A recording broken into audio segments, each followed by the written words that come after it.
نعم هذا صحيح. نحن كنا في اجتماع الوفد المفاوض وبعض الإخوة المستشارين، وكنا عاكفين على دراسة المقترح الذي تسلمناه من الإخوة في قطر، وهو المقترح الأمريكي، وكنا قد بدأنا بالفعل في مناقشة هذا المقترح ودراسة كل جوانبه. لكن خلال يعني أقل من ساعة من البدء في دراسة هذا المقترح سمعنا صوت القصف المدوي، يعني أو الظرف كان مروعا، القصف كان شديدا، وكانت الصواريخ تنزل بشكل متتالي دون توقف، ما أعرف حوالي تقريبا 12 صاروخ في أقل من دقيقة، وبالتالي الواقع كان صعبا وقاسيا. لكن بحمد الله ربنا سبحانه وتعالى كتب لنا النجاة من هذا العدوان الغادر علينا وعلى الشقيقة قطر.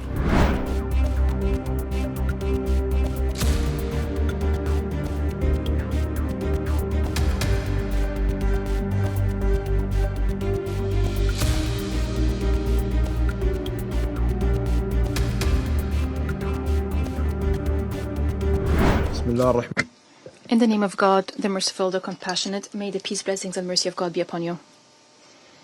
Mr. President, allow me to congratulate you on assuming the presidency of the Council this month. We thank you for quickly responding to our request to convene this meeting. We especially like to thank Algeria, Pakistan, Somalia, the UK, and France that asked for holding this meeting on our behalf. We also thank Ms. Rosemary DiCarlo, Undersecretary General for Political and Peacebuilding Affairs, for her briefing. We thank the Council members for adopting the press release today. We appreciate your solidarity with Qatar that we heard in your statements after the unjust Israeli attack on Doha that the press statement has condemned. The attack occurred on the soil of a main mediator. The statement stressed the commitment to the sovereignty and territorial integrity of Qatar in line with the principles of the United Nations. We address the Security Council today in light of a dangerous escalation which constitutes a threat to international peace and security and regional peace and security. This is why it is at the core of the mandate of the Security Council as per the Charter. The Israeli attack, an unjust attack, at 3:45 on Tuesday, the 9th of September 2025, targeted a residential area allocated by the state to the negotiating teams.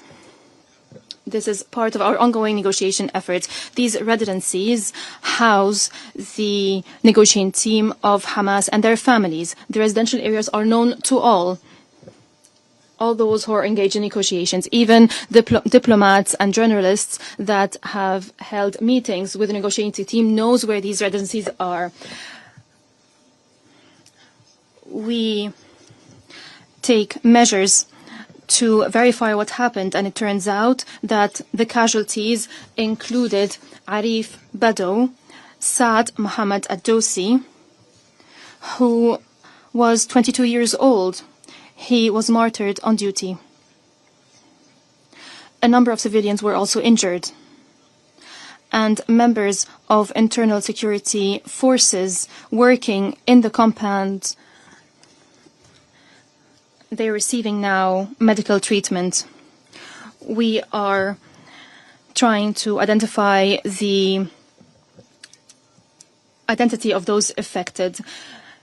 It was a residential area, and the attacks terrorized those who live there. This area houses schools and houses different diplomatic residencies. The attack is a violation of the sovereignty of a state member of the United Nations. This attack is far away of the civilized behavior by states that believe in peace. Qatar is making tireless efforts to save lives, and this attack puts the international community before a test. Israel, led by extremists, bloodthirsty extremists, have gone beyond any borders, any limitations when it comes to behavior, not only among states, but among individuals. We're unable to predict what Israel can do. How can we host Israeli representatives when they have commit this attack? Have you heard of any state that is attacking a mediator this way? A state that is attacking negotiating teams that are hosted by Qatar, and then the Prime Minister is using shameful justifications and is trying to justify this attack that is condemned by the whole world. The Prime Minister should have recall the model of Taliban.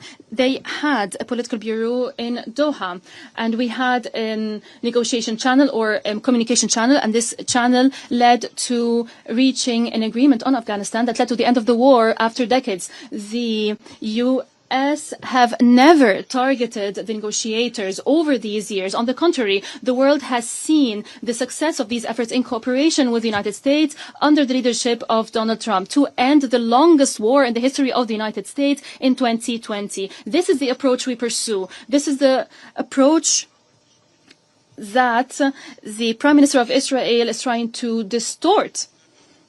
These continued violations of international law, this behavior that undermine all values, prove only one thing, that the current leaders of Israel are arrogant. And they believe that they enjoy impunity. In addition to the genocide in Gaza and the unprecedented humanitarian disaster in the Strip, and the international community has not acted yet, here we are. We can see that Israel is undermining the stability of the region impetuously. Israel is trying to rearrange the region by force. It is using fundamentalist ideas. That is the basis of Israel's behaviors. Israel leaders are declaring that. And they think that only the Israeli population is listening to them, but we're all listening to them. The peoples of the region are not accepting this kind of behavior, are not accepting this narrative. We believe fully in mediation and the peaceful settlement of disputes, and Qatar's role is being appreciated worldwide. Our efforts has proven that our efforts in cooperation with the United States and Egypt has led tangible results. It led to the release of 148 hostages.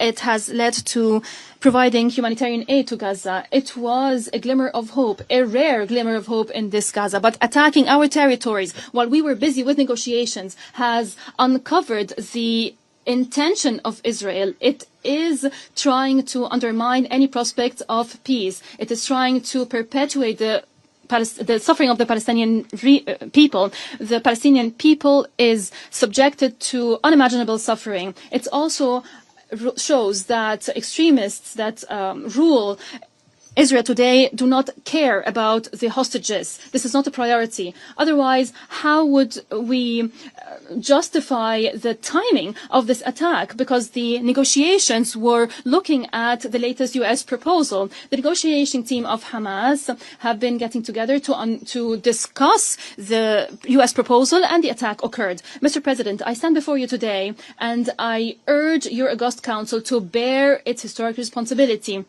Silence before the law of the jungle and targeting a sovereign country this way undermines international efforts, undermines the prospects of any peace process in our region.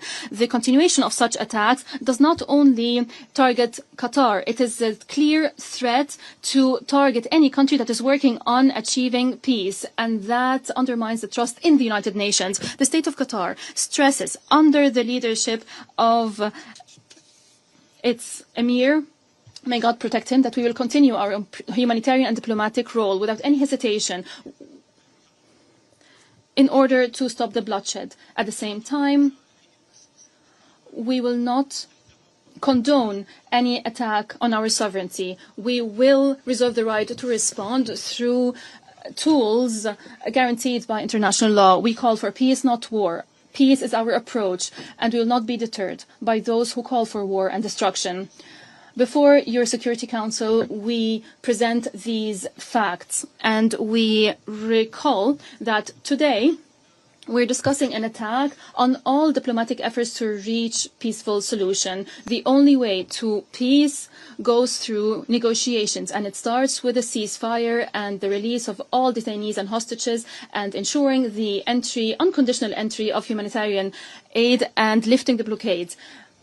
Allow me, on behalf of all peace-loving peoples around the world, I would like to be optimistic. We cannot succumb to extremists. We have to continue to pursue peace through the two-state solutions, through the establishment of the independent Palestinian state, fully sovereign on Palestinian national soil according to international resolutions. We need two states, two peoples living side by side in peace. This will only be achieved through the adherence of the principles of international law. I thank you.